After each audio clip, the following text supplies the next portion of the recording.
Hello साथियों, एक और नए वीडियो में आप सभी का स्वागत है। आप सभी को बहुत दिनों से इंतज़ार था मेरे भाई, वो श्रृंखला अपन लेकर आ चुके हैं। एलडीसी के जितने भी पेपर हुए हैं कलाम एकेडमी के, उन सभी का अपन एनालिसिस करने वाले हैं। अब की बार मैंने थोड़ा सा अलग स्ट्रेटेजी लगाई है जिससे मेरा भी थोड़ा सा काम आसान हो जाए मेरे भाई। जैसे अपन आज बात करेंगे इस वीडियो के अंदर से, जो माइनर टेस्ट 1 है उसके अंदर से राजस्थान जीके और करंट अफेयर का जितने भी सवाल आए हैं उनके बारे में अपन चर्चा करेंगे। और बाद में अपन एक वीडियो अलग से लेकर आ जाएंगे साइंस का, और एक अपन मैथ का लेकर आ जाएंगे। मतलब कि अपन एक पेपर के अपन 3 पार्टों में डिवाइड कर देंगे जिससे अपना काम आसान रह जाएगा, ठीक है, और आपके लिए वीडियो कंटिन्यू मिल जाएंगी। दूसरी बात करें तो साथियों, यहाँ पर से क्या होता है कि जैसे 150 क्वेश्चन करवाना गर्मी के समय में, साथियों मेरे पास में इतनी ज़्यादा फैसिलिटी है नहीं कि जिससे मैं आपको फ़ैन चला कर, बाद में फ़ैन वाला नॉइस आएगा उसके अंदर से, वो फैसिलिटी आपके अंदर से मेरे पास में है नहीं। तो उस चीज़ को मैं थोड़ा सा निगलेक्ट करता हूँ साथियों। इतना गर्मी में इतनी आपके लिए मेहनत कर रहा हूँ कि कम से कम आपका भला हो सके, ठीक है मेरे भाई। तो अपन क्या करेंगे, 50-50 जितने भी जो क्वेश्चन बनेंगे राजस्थान जीके के अपन एक पार्ट में कर लेंगे, फिर जो साइंस के बनेंगे वो अपन एक पार्ट में कर लेंगे, फिर मैथ के बनेंगे अपन एक पार्ट में कर लेंगे, जिससे आपका काम आसान हो जाएगा। आज अपन बात कर लेते हैं राजस्थान जीके के जितने भी माइनर टेस्ट 1 में सवाल आए उनके बारे में, और बाद में अपन देख लेंगे कल जो साथियों साइंस के जितने भी सवाल आए उनके बारे में देख लेंगे, और बाद में अपन देख लेंगे मेरे भाई मैथ के जितने भी सवाल आए उनके बारे में, ठीक है। तो स्टार्ट करते हैं मेरे भाई। श्रृंखला को थोड़ा सा अपन आपको क्या करना है, लाइक करना है और चैनल को सब्सक्राइब करना है मेरे भाई, और अपने दोस्तों के साथ में शेयर करना है कि अपने एनालिसिस वाली श्रृंखला स्टार्ट कर दी है, ठीक है। अब जितने 6 पेपर हुए हैं, 6 पेपर में अब ज़्यादा समय नहीं लूँगा मेरे भाई, आपको रोजाना क्लासेस मिलती जाएंगी। स्टार्ट करते हैं मेरे भाई। देखो यही कलाम एकेडमी का ही है, दोबारा से बाद में बहुत सारे लोग कमेंट करेंगे ये ऐसा वैसा है, नहीं है, ठीक है, सेम कलाम एकेडमी का ही है, ठीक है। एक साइड के अपन विजिबल कर लेते हैं, इंग्लिश हिंदी वाले, ये लो भाई। और दूसरा पहला पेपर और दूसरा पेपर दोनों का एनालिसिस करेंगे अपन, हिंदी इंग्लिश हो गया और दोनों का अपन करेंगे, ठीक है। पहला सवाल दे रखा है कि निम्न में से फेटा क्या है। क्या पूछा गया है मेरे भाई, निम्न में से फेटा है वो आपसे पूछा गया है। तो मेरे भाई याद रखना फेटा क्या है, कि भील पुरुषों का साफा होता है उसको क्या कहते हैं मेरे भाई, फेटा कहा जाता है। क्या कहते हैं, फेटा कहा जाता है। नेक्स्ट बात करते हैं, राजस्थानी लोक संगीत में दामनी का क्या है वो आपसे पूछा गया। दामनी मेरे भाई क्या होता है, कि मारवाड़ी स्त्रियों की ओढ़नी होती है उसको दामनी कहा जाता है, ठीक है, ये बात रही। दूसरा बात करते हैं, दूसरा दे रखा कि पगड़ी के संदर्भ में सही सुमेलित नहीं वो आपसे पूछा गया है, ठीक है मेरे भाई। पहला दे रखा है मेरे भाई मोठड़े की पगड़ी विवाह पर, ठीक है। दूसरा बात करते हैं लहरिया पगड़ी श्रावण में जाती है। मंदिल पगड़ी मेरे भाई, यहाँ पर से मंदिल पगड़ी है वो होली पर बता रखी है, तो होली पर कौन सी पहनी जाती है, फाल्गुनिया पहनी जाती है। कौन सी पहनी जाती है, फाल्गुनिया, याद रखनी है, ठीक है। तो ये बात गलत आती है, तो आपका ऑप्शन नंबर तीसरा है वो सही रहेगा।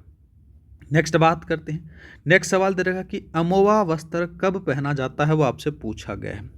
तो मेरे भाई याद रखना, अमोवा जो वस्त्र होता है वो शिकार के समय पहना जाता है, और ये खाकी कलर का होता है। कैसा कलर का होता है मेरे भाई, खाकी रंग का होता है, ठीक है। तो आपका ऑप्शन नंबर दूसरा है वो सही रहेगा। नेक्स्ट बात करते हैं, राजस्थान में नवजात शिशु की माँ के लिए पीहर पक्ष की ओर से बेटी के जन्म पर किस रंग का पोंचा देने की परंपरा है वो आपसे पूछा गया है। तो मेरे भाई याद रखना, वो गुलाबी रंग का पोंचा होता है, ठीक है, ये बेटी के जन्म पर दिया जाता है। और जो पीला पोंचा होता है मेरे भाई, ये बेटे के जन्म पर दिया जाता है पीहर पक्ष की तरफ से, ठीक है। दूसरा बात करते जैसे केसरिया, तो केसरिया मेरे भाई जैसे मांगलिक अवसर हो गए या फिर युद्ध के समय वीरता के रूप में देखा जाता है, थोड़ा सा याद रख लेना। आगे बात करते हैं, नेक्स्ट सवाल दे रखा है। नेक्स्ट सवाल थोड़ा सा आपको विजिबल नहीं होगा मेरे भाई, फिर भी मैं आपको बता देता हूँ कि मारू थारे देश में निपजे 3 रतन, एक डोलो दूजी मारवण, तीजो कमसू कसमूल रंग। राजस्थानी वेशभूषा के लिए प्रयुक्त रेखांकित शब्द किस रंग को संदर्भित करता है वो आपसे पूछा गया है मेरे भाई। तो याद रखना, देखो मेरे को भी ज़्यादा विजिबल नहीं हो रहा, तो इसका जो सही आंसर आएगा वो रहेगा लाल। नेक्स्ट बात करते हैं, पहले रूप बताते हैं, बात करें तो साथियों पीडीएफ फाइल ऐसी आई थी तो आपको विजिबल कहाँ से होगा, ठीक है। नेक्स्ट बात करते हैं, निम्न में से आभूषण और अंग का कौन सा युग्म सही सुमेलित है वो आपसे पूछा गया है। नोगरी, अरे नोगरी तो हाथ में पहनी जाती है, ठीक है। रमझोड़, रमझोड़ मेरे भाई पैर, ये पैर में पहनी जाती है, कमर में नहीं। दूसरा बात करते हैं बेसर, ये नाक में पहनी जाती है मेरे भाई। दूसरा बात करते हैं लटकन, तो लटकन कान में भी है और नाक दोनों में पहनी जाती है, तो आपका ऑप्शन नंबर पहला है वो सही रहेगा। नेक्स्ट बात करते हैं सूची 1 और सूची 2 को आपको सम्मिलित करना है। अच्छा सवाल दे रखा है। इसमें से देखो साथियों, एक तरफ आभूषण दे रखे हैं और दूसरी तरफ इनके जहाँ पर पहने जाते हैं उनको सम्मिलित करना है। गेड़ी, तो गेड़ी मेरे भाई सिर में पहनी जाती है। दूसरा बात करते हैं टोटी, मेरे भाई टोटी कान में पहनी जाती है। चौंप, तो मेरे भाई चौंप नाक में भी पहनी जाती है, और एक वो चौंप जो होती है ना वो अलग होती है, दांतों के ऊपर से छोटी छोटी 2 सोने की टिमकी सी रहती हैं, उनको भी बोला जाता है, ठीक है। दूसरा बात करते हैं आसरिया, ये हाथ का आपको देखने को मिल जाता है। तो पहले में पहला है, दूसरे में चौथा है, तीसरे में दूसरा है, ठीक है, और चौथे में तीसरा है। यहाँ पर से आपका जो सही आंसर रहेगा वो रहेगा मेरे भाई दूसरा रहेगा। नेक्स्ट बात करते हैं। नेक्स्ट सवाल दे रखा है कि निम्नलिखित आभूषण समूह में से कौन सा समूह सही सुमेलित नहीं अब आपसे पूछा गया है। पहला देखते हैं अंगोटिया, कर्णफूल, पीपल पत्रा और जेड़ा, ये किसके हैं मेरे भाई, ये कान के आभूषण है, ठीक है। दूसरा बात करते हैं तिमणिया, तुलसी, बजटी, हालरो, ये किसके हैं मेरे भाई, ये गले के आभूषण है, ठीक है मेरे भाई। दूसरा बात करते हैं, दूसरा किसके दे रखा है कंगन, नोगरी, गजरा, ये तो मेरे भाई किसके हैं, कंगन, नोजरी, गजरा है ना, ये तो किसके हैं, हाथ की कलाई के हैं, किसके हैं, हाथ की कलाई के हैं। लेकिन साथियों नेवरी है ना, ये पैर की है, किसकी है, ये पैर की है, तो आपका ऑप्शन नंबर तीसरा है वो सही सुमेलित नहीं है। दूसरा बात करते हैं लंगर, पायल, नुपुर, झांझर, ये पैर के मेरे भाई, ये किसके हैं, पैर के, तो आपका ऑप्शन नंबर तीसरा है वो सही रहेगा। नेक्स्ट बात करते हैं। नेक्स्ट सवाल दे रखा कि अनवट, अनोटा, जरा और पोलरा शरीर के किस अंग के आभूषण है वो आपसे पूछा गया, तो मेरे भाई ये याद रखना पैर के हैं।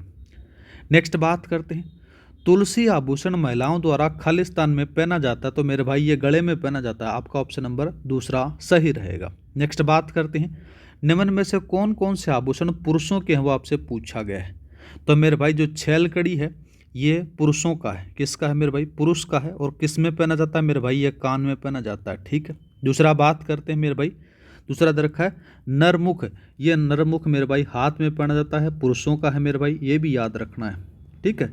और इसको अपन बोल सकते हैं कड़ा भी बोल सकते हैं, वही होता है।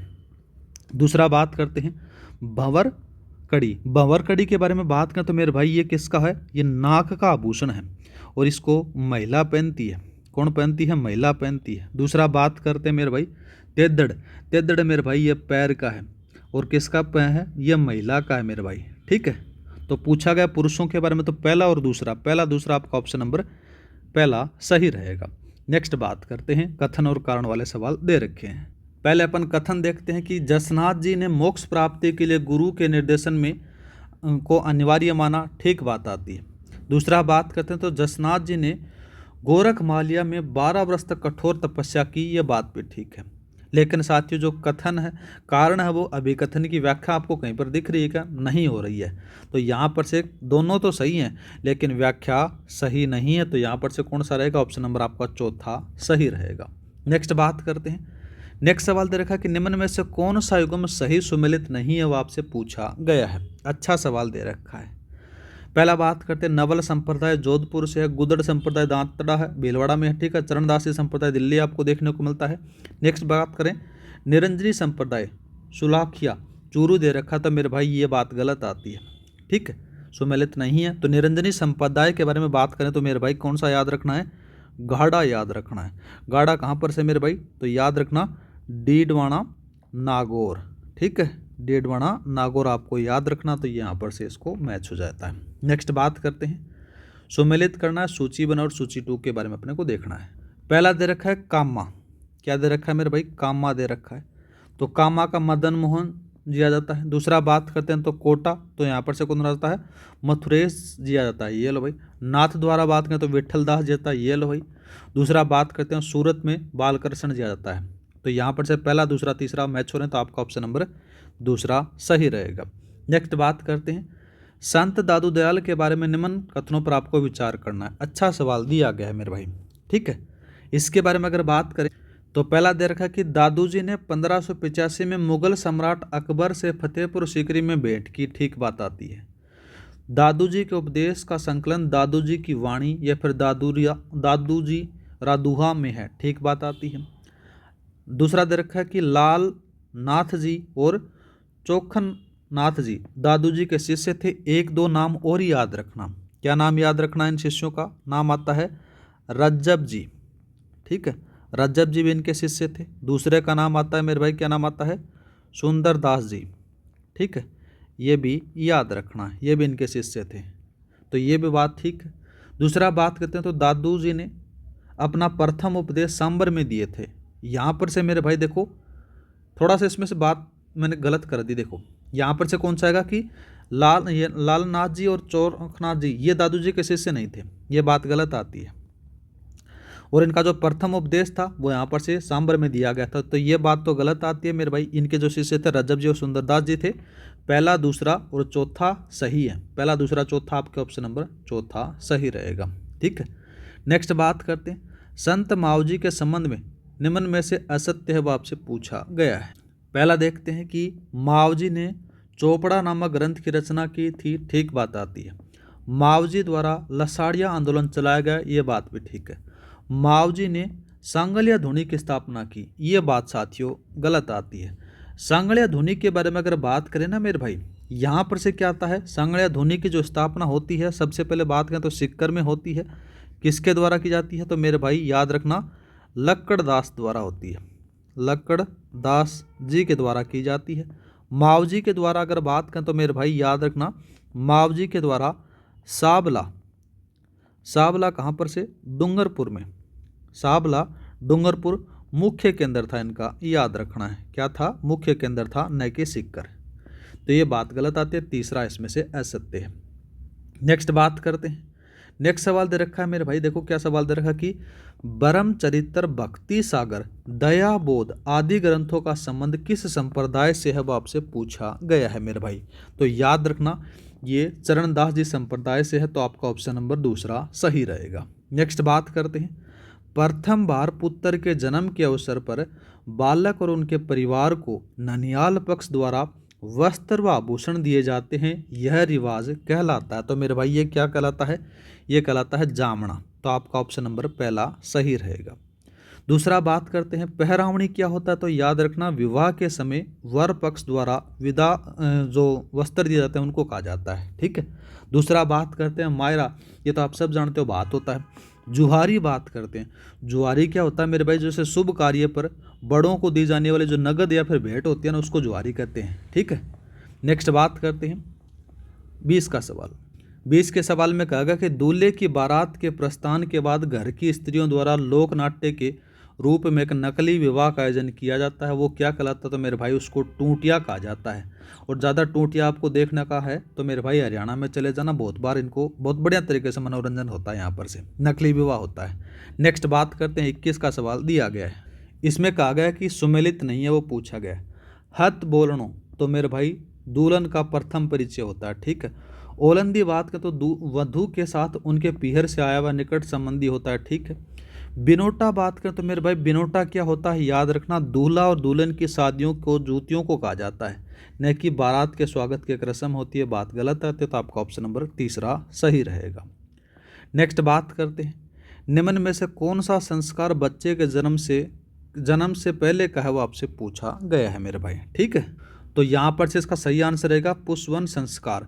पुष्पर संस्कार क्या होता है मेरे भाई? कि यह होता है कि गर्भ के दूसरे और तीसरे माह के बाद में होता है, तो ये रहेगा।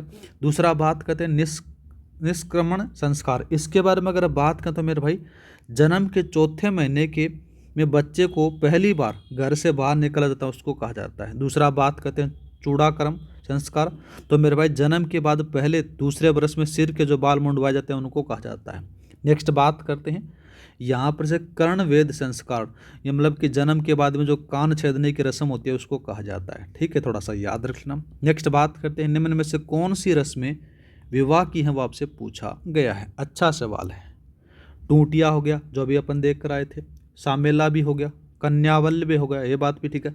लेकिन जो बदर होता है यह होता है मेरे भाई मृत्यु के समय होता है। किस में होता है? मृत्यु के समय, याद रखना मेरे भाई, मृत्यु के समय होता है। इसको अपन क्या बोल सकते हैं कि मेरे भाई मुंडन संस्कार भी बोला जाता है। क्या बोला जाता है? मुंडन संस्कार भी इसको कहा जाता है। तो समय पूछा गया विवाह की रस्म, पहला, तीसरा और दूसरा, पहला दूसरा तीसरा, पहला दूसरा तीसरा कहाँ पर, ऑप्शन नंबर आपका तीसरा सही रहेगा। नेक्स्ट बात करते हैं।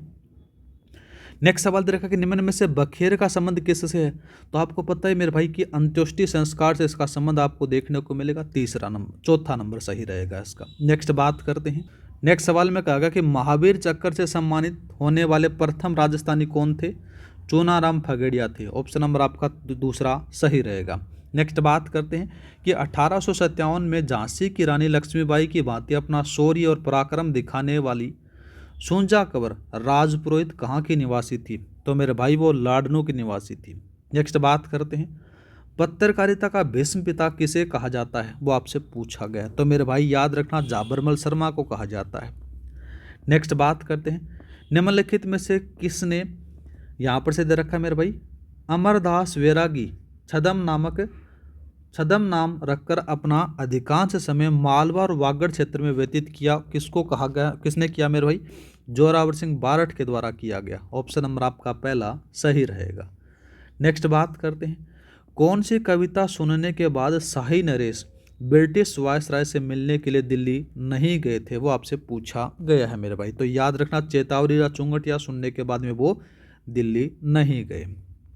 ठीक है, नेक्स्ट बात करते हैं। नेक्स्ट सवाल दे रखा कि ब्यावर में सनातन धर्म विश्वविद्यालय के संस्थापक स्वतंत्रता सेनानी थे, वो कौन थे, तो मेरे भाई याद रखना दामोदर दास राठी थे, ऑप्शन नंबर आपका चौथा सही रहेगा।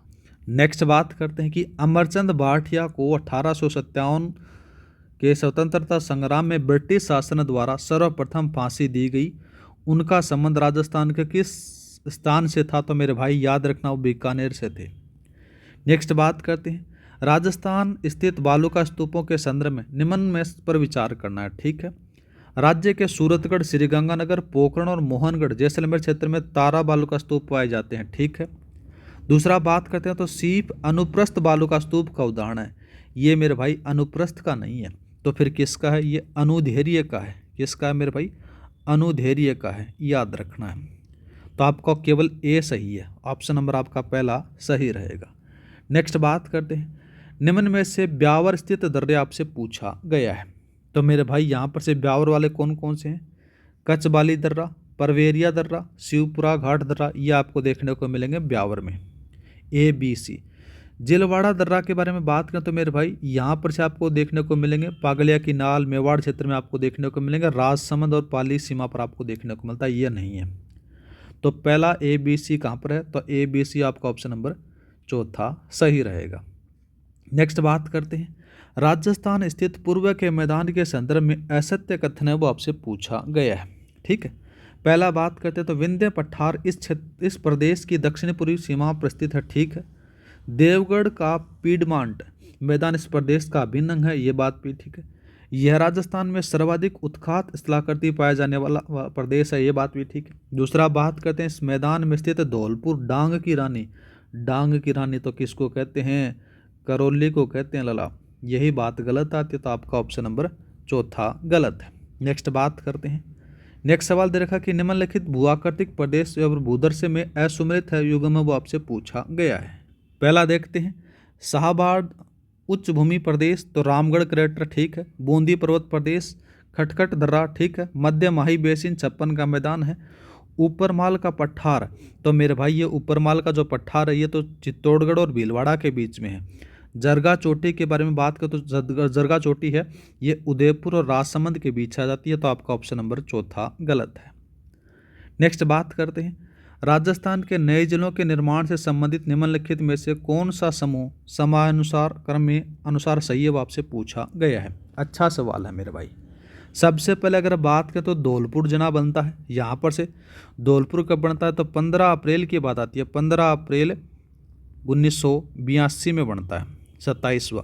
फिर 28वां बनता है मेरे भाई 12 बनता है, 12 कब बनता है, ये बनता है मेरे भाई 10 तारीख को बनता है, ये भी अप्रैल में था और 1991 में बनता है। ये लो भाई। दौसा बनता है वो 29वां जिला बनता है, ये भी इसी समय बनता है 29वां। ये लो भाई, यहाँ पर से कितने आगे, ये भी इसी समय बनता है 1991 में। राजसमंद बात करें तो मेरे भाई ये 30वां जिला बनता है, ये भी कब बनता है मेरे भाई, 30वां के बारे में बात करें तो ये भी 10/4/1991 में बनता है। ठीक है, ये तो हो गए। फिर एक और बात करते हैं मेरे भाई यहाँ पर से 1994 31वां कौन सा बनता है, 31वां बनता है मेरे भाई हनुमानगढ़ बनता है। ठीक है, हनुमानगढ़ बन गया। कब बनता है तो वो भी याद रखना, वो 1994 में बनता है। डेट और बताऊँ क्या, तो 12/7/1994 में बनता है। फिर एक 32वां जो जिला आता है वो करौली बनता है। कौन सा बनता है, करौली बनता है। और 33वां जो जिला आता है वो प्रतापगढ़ बनता है। ये थोड़ा सा याद रख लेना। 33वां 2008 में बनता है। ठीक है, करौली बात का तो 1997 में बनता है। थोड़ा सा याद रख लेना, पूछ सकता है आपसे। तो आपका ऑप्शन नंबर पहला सही रहेगा।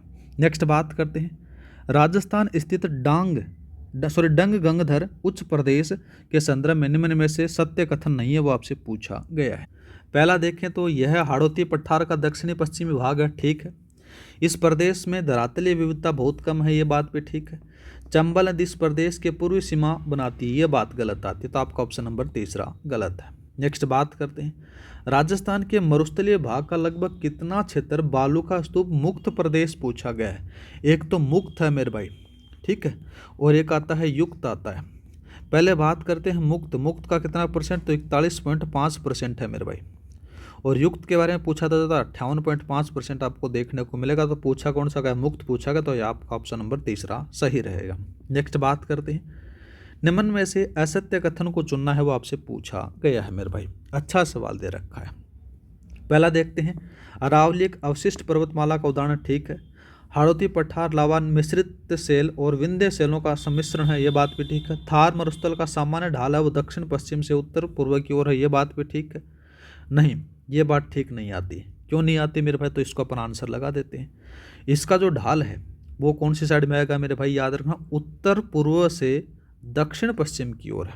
कौन सी तरफ है मेरे भाई, याद रखना, उत्तर पूर्व से किस साइड में, दक्षिण पश्चिम। ठीक है, दक्षिण पश्चिम की तरफ इसको ढाल आपको देखने को मिलेगा। तो आपका ऑप्शन नंबर तीसरा गलत है। नेक्स्ट बात करते हैं, नेक्स्ट सवाल कौन सा आ गया मेरे भाई, 40 का आ गया। 40 के सवाल में कहा गया कि दक्षिणी पूर्वी पठारी प्रदेश स्थित मुकुंदरा पर्वत श्रेणी का सर्वोच्च शिखर कहाँ स्थित है। तो मेरे भाई याद रखना, वो रहेगा चंदवाड़ी क्षेत्र में रहेगा। और चंदवाड़ी क्षेत्र कहाँ पर, झालावाड़ में है। ऊंचाई पूछी तो 517 मीटर बता देना मेरे भाई, ये थोड़ा सा याद रखना। नेक्स्ट बात करते हैं, निम्नलिखित में से कौन सा शिखर कुंभलगढ़ से ऊंचा व देलवाड़ा से नीचा है, वो आपसे पूछा गया है। तो देखो मेरे भाई, यहाँ पर से अगर बात करें, कुंभलगढ़ की जो ऊंचाई है वो 1224 मीटर है। ठीक है, यहाँ पर से याद रखना। अब इससे अंदर से बात करें तो जो अचलगढ़ आता है, इस अचलगढ़ की ऊंचाई वो 1380 मीटर है। कितनी है, 1380 मीटर है। फिर बात करते हैं, यहाँ पर से शेर की ऊंचाई बात करें तो शेर की कितनी है, 1597 मीटर, ये भी याद रखना है। लेकिन आपसे पूछा गया देलवाड़ा की कितनी है मेरे भाई, 1442 मीटर है। अब पूछा गया कि कुंभलगढ़ से तो ऊंचा होना चाहिए और देलवाड़ा से नीचा होना चाहिए, तो आपका ऑप्शन नंबर पहला लगा दो। नेक्स्ट बात करते हैं, निम्नलिखित में से कौन से जिले का आकार तिलक के समान है, वो आपसे पूछा गया। तो सीधा से बात है, राजसमंद का है। जब अपने राजस्थान ज्योग्राफी की एलडीसी के लिए क्लास ली थी, उसमें जाकर देख लेना, सेम टू सेम आपको सवाल मिल जाएंगे। एक ही क्लास मैंने अपलोड की है, कम कंटेंट अपलोड करता हूँ मेरे भाई, लेकिन आपके लिए कम चीज़ समय के अंदर से ज़्यादा आउटपुट आपको मिलने की संभावना रहती है। ठीक है, नेक्स्ट बात करते हैं। नेक्स्ट सवाल दे रखा कि राजस्थान में निम्नलिखित स्थलाकृतियों का उत्तर से दक्षिण की ओर उनकी अवस्थिति का सही क्रम बताना है। अच्छा सवाल दिया गया है। ठीक है, पहला देखते हैं कि बोमट कहाँ पर है भाई, उदयपुर डूंगरपुर में आपको देखने को मिलेगा। ये लो भाई। बांगर बात करें तो मेरे भाई कहाँ पर से, सिक्कर आ गया। सिक्कर के बाद में चूरू के बाद में झुंझुनू और नागौर देखने को मिलेगा। ऊपर माल बात करें तो चित्तौड़गढ़ आपको देखने को मिलेगा। कहाँ पर से, चित्तौड़गढ़ आ गया। घग्गर का मैदान हनुमानगढ़ वाला आपको देखने को मिल जाता है। कहाँ पर से मिलेगा मेरे भाई, हनुमानगढ़ वाला। इसको अपन ले लेते हैं मेरे भाई, कौन सा आएगा, हनुमानगढ़ वाला। ठीक है, यहाँ से स्टार्ट कौन सा, दक्षिण से पूछा गया। तो दक्षिण से पूछा बात करें तो मेरे भाई कहाँ से है, दक्षिण से पूछा गया है। राजस्थान की करते हैं उत्तर से मतलब कि ऊपर से पूछा गया। राजस्थान का ऊपरी हिस्सा हनुमानगढ़ वाला 3 दे रखा है।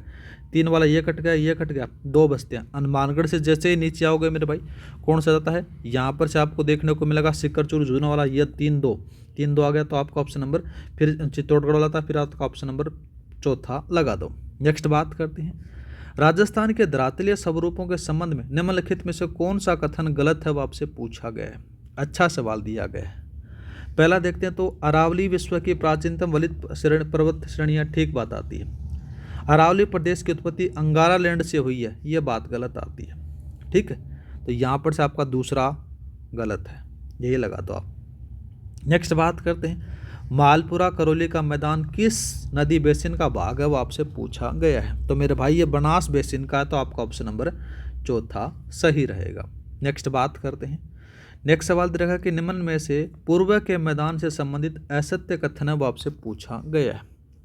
ठीक है मेरे भाई, तो सबसे पहले अगर बात करते हैं, यह प्रदेश भू आकृतिक रूप में विविधता युक्त है, ठीक बात आती है। दूसरा बात करते हैं, इस प्रदेश में बनास बाणगंगा बेसिन के उत्तरी भाग को मेवाड़ का मैदान कहा जाता है।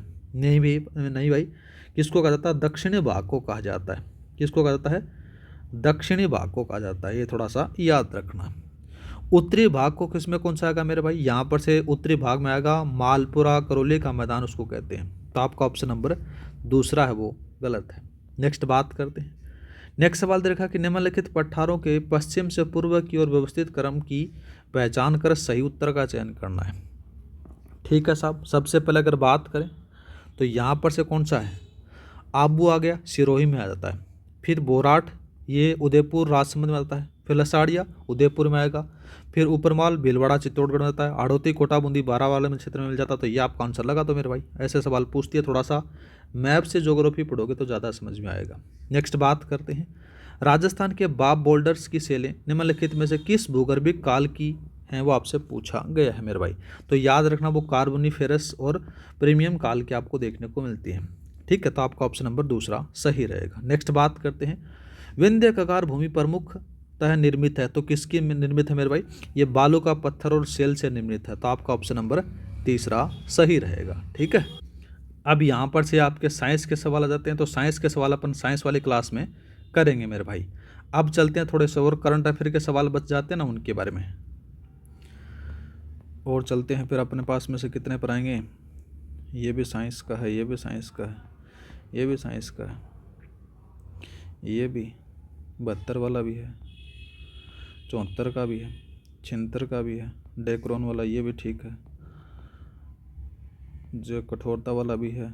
और चलते हैं अपन नीचे, ये भी ठीक है, 85 भी यहाँ पर से नेथलिन आ गया।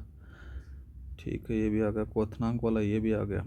ठीक है, ये आ गया करंट अफेयर का सवाल। इसमें क्या गया कि पीयर रिव्यू अभियान के संबंध में निम्नलिखित कथनों पर आपको विचार करना है। अच्छा सवाल दे रखा है मेरे भाई। तो सबसे पहले अगर बात करें, यह अभियान सुपोषित ग्राम पंचायत अभियान के प्रभावी क्रियान्वयन और प्रगति मूल्यांकन हेतु आयोजित किया गया, ठीक बात आती है। दूसरा बात करते हैं, यह अभियान केंद्र सरकार के निर्देशानुसार 18 से 24 अगस्त तक केरल राज्य की टीम द्वारा आयोजित हो किया गया, ये बात भी ठीक है। दूसरा बात करते हैं, यह अभियान राजस्थान के चयनित 16 जिलों में चलाया गया। नहीं भाई, 6 जिलों में चलाया गया। कितने में चलाया गया? 6 जिलों में। और 6 कौन कौन से थे? एक जयपुर, उदयपुर, अलवर, चूरू, बूंदी और झुंझुनू में चलाया गया। ठीक है, 6 जिलों में चलाया गया। दोबारा से लिख लेना मेरे भाई, कौन कौन से थे? एक तो जयपुर, जयपुर के बाद में उदयपुर, ठीक है, उदयपुर के बाद में अलवर, अलवर के बाद में चूरू, चूरू के बाद में बूंदी और बूंदी के बाद में झुंझुनू, इनमें चलाया गया। ये थोड़ा सा याद रखना, 6 जिलों में। सत्य कथन पूछा गया तो पहला और दूसरा, ए और बी है कहीं पर? ए और बी आपका ऑप्शन नंबर तीसरा सही रहेगा। नेक्स्ट बात करते हैं। नेक्स्ट सवाल कौन सा दे रखा है? नेक्स्ट सवाल दे रखा है मेरे भाई कि विश्वकर्मा युवा उद्यमी प्रोत्साहन योजना के संबंध में निम्नलिखित में से कथनों पर विचार करना है। पहला बात करते हैं, यह योजना युवाओं को स्वावलंबी और रोजगार के अवसर उपलब्ध करवाने के उद्देश्य से प्रारंभ की गई, ठीक बात आती है। दूसरा बात करते हैं, इस योजना के अंतर्गत 18 से 45 वर्ष है मेरे भाई, 35 वर्ष नहीं है, बात गलत आती है। 35 वर्ष की आयु वर्ग के लाभार्थी होंगे, पात्र होंगे, ठीक बात आती है, 18 से 45। दूसरा बात करते हैं, इस योजना के अंतर्गत अधिकतम 5 करोड़ रुपए तक के ऋण पर 8% तक ब्याज अनुदान दिया जा रहा है। यहाँ पर से मेरे भाई ये देखो 5 करोड़ नहीं है, ये 2 CR है, 2 करोड़ तक दिया जा रहा है। ठीक है, तो पूछा गया कि साथियों कौन सा है? सत्य नहीं है, तो पहला और दूसरा, बी और सी नहीं है। बी और सी कहीं पर, आपका ऑप्शन नंबर तीसरा सही रहेगा। नेक्स्ट बात करते हैं, 28 अगस्त 2025 को राज्य की स्वयं सहायता समूह की महिला सदस्यों, शिल्पकारों और लघु उद्यमियों को उनके उत्पादों व कौशल प्रदर्शन हेतु मंच प्रदान किए जाने हेतु किन दो संस्थाओं के मध्य एक गैर वित्तीय समझौता पर हस्ताक्षर किया गया था, वो आपसे पूछा गया। तो मेरे भाई याद रखना वो रहेगा राजीविका व वी शक्ति ट्रस्ट के अंदर। ऑप्शन नंबर आपका पहला सही रहेगा। नेक्स्ट बात करते हैं मथुरा दास माथुरा अवार्ड 2025 के संबंध में निम्नलिखित कथनों पर आपको विचार करना है। अच्छा सवाल दिया गया है। पहला देखते हैं, यह पुरस्कार क्रिकेट खेल हेतु दिया जाता है, ठीक है। सीनियर वर्ग हेतु यह पुरस्कार नागौर के महिपाल लोमलोर को प्रदान किया गया, यह बात भी ठीक है। दूसरा बात करते हैं, यह जूनियर सब जूनियर वर्ग में पुरस्कार कार्तिक शर्मा को प्रदान किया गया, यह बात गलत आती है। तो पहला और दूसरा सही है, ये और बी आपका ऑप्शन नंबर पहला सही रहेगा। नेक्स्ट बात करते हैं मेरे भाई 92 का। 92 में कहा गया कि हाल ही में राजस्थान के किस स्थान को फाइटोसोर का 20 करोड़ वर्ष पुराना कंकाल प्राप्त हुआ। तो मेरे भाई याद रखना वो रहा है मेधा गांव। कौन सा था मेरे भाई? मेधा गांव, जैसलमेर। ऑप्शन नंबर आपका पहला सही रहेगा। करसना सर्किट के अंतर्गत म्यूजियम ऑफ ग्रेस का निर्माण कहाँ किया जा रहा था मेरे भाई? नाथ द्वारा राजस्थान में किया जा रहा है। नेक्स्ट बात करते हैं, शिक्षा मंत्रालय के स्कूली शिक्षा साक्षरता विभाग द्वारा राजस्थान की किस शिक्षिका का चयन राष्ट्रीय शिक्षक पुरस्कार 2025 हेतु किया गया है, वो आपसे पूछा गया। तो मेरे भाई नीलम यादव इसका सही आंसर रहेगा। नेक्स्ट बात करते हैं 44वीं राज्य स्तरीय सब जूनियर शूटिंग बॉल चैंपियनशिप के संबंध में निम्नलिखित कथनों पर आपको विचार करना है। अच्छा सवाल दिया गया है। पहला देखते हैं, 15 से 17 अगस्त तक इस प्रतियोगिता का आयोजन कहाँ पर किया गया? उदयपुर में किया गया, ठीक है। इस प्रतियोगिता में बालक वर्ग में जयपुर नहीं है मेरे भाई, ये कौन सा है? हनुमानगढ़, याद रखना है, ठीक है। हनुमानगढ़ टीम ने प्रथम स्थान पर रही है, बात ठीक है। जयपुर नहीं रही थी, तो आपका सत्य कथन पूछा गया, तो केवल ए सही है। नेक्स्ट बात करते हैं 22 अगस्त 2025 को नवीनीकरण ऊर्जा क्षेत्र में आजीविका के अवसरों को बढ़ाने हेतु दो संस्थाओं के मध्य एमओयू हस्ताक्षर किया गया है। वो कौन कौन से? तो मेरे भाई याद रखना है राजीविका एक आती है मेरे भाई, एनर्जी एसीपीएस लिमिटेड, ठीक है। तो आपका ऑप्शन नंबर पहला सही रहेगा। नेक्स्ट बात करते हैं भारतीय इलेक्ट्रॉनिक्स मोबिलिटी इंडेक्स 2025 के संबंध में निम्नलिखित कथनों पर आपको विचार करना है। अच्छा सवाल दिया गया है। पहला देखते हैं, यह सूचकांक नीति आयोग द्वारा जारी किया गया जाता है, ठीक बात आती है। दूसरा बात करते हैं, सूचकांक का उद्देश्य राज्यों में विद्युत पारेषण प्रणाली की जांच करना है, ये बात गलत आती है। ये ईवी अपनाने पर जोर दिया गया है, यहाँ पर सही नहीं है। दूसरा बात करते हैं, सूचकांक में राजस्थान फ्रंट रनर्स राज्यों की श्रेणी में शामिल है रहा है, नहीं भाई, ये फ्रंट रनर में नहीं था, राजस्थान था एस्पिरेंट श्रेणी में रखा गया था इसको, ठीक है। सत्य कथन पूछा गया, तो आपका ऑप्शन नंबर पहला सही रहेगा। नेक्स्ट बात करते हैं डूरंड कप 2025 के संबंध में निम्नलिखित में से कथनों पर आपको विचार करना है। अच्छा सवाल दे रखा है। तो पहला देखते हैं कि यह देश का सबसे प्रतिष्ठित हॉकी टूर्नामेंट है। हॉकी का नहीं है मेरे भाई, ये तो फुटबॉल का है। किसका है? फुटबॉल का, याद रखना है। दूसरा बात करते हैं, इसका आयोजन अगस्त 2025 में झारखंड में किया गया, नहीं भाई, ये कहाँ पर से किया गया? कोलकाता में किया गया। कहाँ पर से किया गया? कोलकाता में। और कोलकाता कहाँ पर? वेस्ट बंगाल में, आपको याद रखना है। इस प्रतियोगिता का खिताब नॉर्थ नाइट यूनाइटेड यहाँ पर जो रखा है FC ने जीता था। यहाँ पर से देखो, ये बात ठीक है। ओनली कौन सा? देखो मेरे भाई, यहाँ पर से सत्य नहीं है, तो पहला और दूसरा ए और बी सत्य नहीं है, तो आपका ऑप्शन नंबर तीसरा गलत आएगा। नेक्स्ट बात करते हैं 99 का। 99 में कहा गया कि 22 अगस्त 2025 को Flying Wedge Defence and Aerospace ने भारत का पहला स्वदेशी AI संचालित कॉम्बैक्ट एयरक्राफ्ट खालिस्तान पेश किया। तो मेरे भाई काल भैरव इसका सही आंसर रहेगा। नेक्स्ट बात करते हैं, निम्नलिखित में से असंगत उद्यम का चयन करना है। एक तरफ आपको कार्यक्रम सम्मेलन दे रखे हैं और दूसरी तरफ आपका आयोजन स्थल दिए गए। पहला बात करते हैं मिडकॉन 2025 नई दिल्ली में, ठीक है। दूसरा बात करते हैं बायोफेज इंडिया 2025 पटना में थोड़ी था मेरे भाई, ये तो दिल्ली NCR नोएडा में था। कहाँ पर से था? नोएडा में। तो यहाँ पर से आपका ऑप्शन नंबर दूसरा गलत आता है, ठीक है। नेक्स्ट बात करते हैं, अभी आपके मैथ के सवाल आ जाते हैं मेरे भाई। ये मैथ के जो 50 सवाल हैं, इसको अपन अलग वीडियो में करेंगे, जिससे आपको थोड़ा बहुत समय मिल जाएगा, मेरे को भी थोड़ा बहुत समय मिल जाएगा मेरे भाई, ठीक है। मिलते हैं नेक्स्ट वीडियो में। जय हिंद, जय भारत। एक साइंस की क्लास आएगी पहले पेपर की, और एक अपनी मैथ की आएगी। अलग अलग रकम थोड़ा सा इनको अलग अलग देंगे, क्योंकि इनका वेटेज थोड़ा ज़्यादा है, साइंस का और मैथ का। मिलते हैं नेक्स्ट वीडियो में। जय हिंद, जय भारत।